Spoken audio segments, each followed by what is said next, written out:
السلام علیکم ورحمۃ اللہ وبرکاتہ۔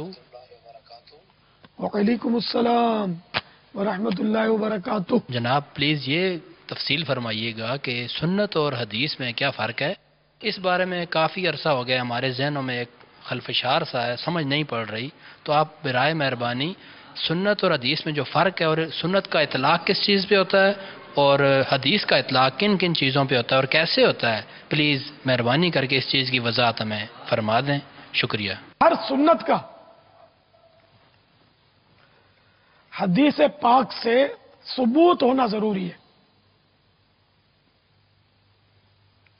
جبکہ ہر حدیث سنت نہیں ہوتی۔ سنت حضور تاجدار رسالت صلی اللہ تعالی علیہ وآلہ وسلم کے مبارک طریقے کو کہا جاتا ہے۔ ویسے سنت کا لفظی معنی بھی طریقہ ہے، جیسے کہ عام طور پہ یہ جملہ بولا جاتا ہے کہ سنت طریقے ہم سیکھتے ہیں یا سنت طریقہ یہ، تو یہ جملہ بھی غلط بنے گا عبارت کے حساب سے۔ سنت کا معنی ہی طریقہ ہے۔ تو جہاں ہم لفظ سنت بولتے ہیں نا، تو یہاں مراد ہوتی ہے سرکار صلی اللہ تعالی علیہ وآلہ وسلم کا طریقہ۔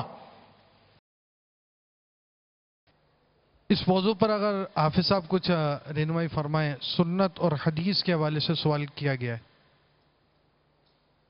وہ فرمانا چاہ رہے تھے باپا، باقی اس میں اصل میں کثیر اختلاف ہے علماء کا، اور ایک قول کے مطابق جو ہے وہ یہ ہے کہ سنت اور حدیث مترادف ہیں، یعنی ایک ہی چیز کا نام یہ سنت اور حدیث ہے۔ بعض علماء کے نزدیک جو ہے وہ سنت خاص نبی کریم صلی اللہ تعالیٰ علیہ وسلم کے طریقہ کار کو کہتے ہیں، اور حدیث جو ہے وہ نبی کریم صلی اللہ تعالیٰ علیہ وآلہ وسلم کا جو فرمان ہے اس کو بھی کہتے ہیں۔ آپ علیہ السلام کے فعل یعنی کام کو بھی بولتے ہیں، اور آپ علیہ السلام کی تقریر یعنی آپ علیہ السلام کے سامنے جو کام ہوا اور آپ نے اس کا انکار نہیں فرمایا، اس کام کو ویسے ہی رہنے دیا، اس کو بھی حدیث کہا جاتا ہے۔ اور محدثین کے نزدیک جو ہے صحابی کے بھی قول کو، ان کی بات کو، ان کی گفتگو کو، اسی طرح ان کے کام کو جو ہے وہ حدیث کہا جاتا ہے۔ اسی طرح تابعین کے کام کو، ان کی گفتگو کو بھی حدیث کہا جاتا ہے۔ تو یہ حدیث عام ہے، مختلف معنی میں استعمال ہوتی ہے۔ اور سنت بھی بعض اوقات جو ہے یہ ویسے جب مطلقاً سنت بولا جائے گا تو اس سے مراد جو ہے وہ نبی کریم صلی اللہ تعالیٰ علیہ وسلم کی سنت ہوا کرتی ہے۔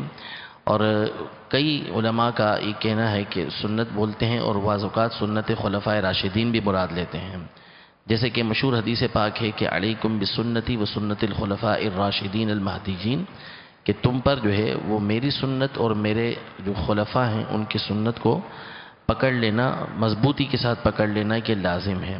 تو بہرحال یہ الگ بھی معنی میں استعمال ہوتے ہیں اور ایک ہی معنی میں بھی استعمال ہوتے ہیں۔ سنت نبی کریم صلی اللہ تعالیٰ علیہ وسلم کے طریقہ کار کو کہا جاتا ہے، آپ کے عمل کو کہا جاتا ہے، اور حدیث جو ہے وہ جس طرح نبی کریم صلی اللہ علیہ وسلم کے فرمان کو کہا جاتا ہے، اسی طرح صحابی کے فرمان کو بھی کہا جاتا ہے، تابعین کے فرمان کو بھی کہا جاتا ہے، اسی طرح ان کے کام کو بھی جو ہے وہ حدیث کہا جاتا ہے۔ تو یہ الگ الگ اس بارے میں علماء کے اقوال موجود ہیں۔ جو آپ فرمانا چاہ رہے تھے وہ ارشاد فرما دیجیے۔ آپ نے اچھی وضاحت کر دی، ماشاءاللہ، بارک اللہ۔ صلو علی الحبیب صلی اللہ تعالی علیہ وسلم۔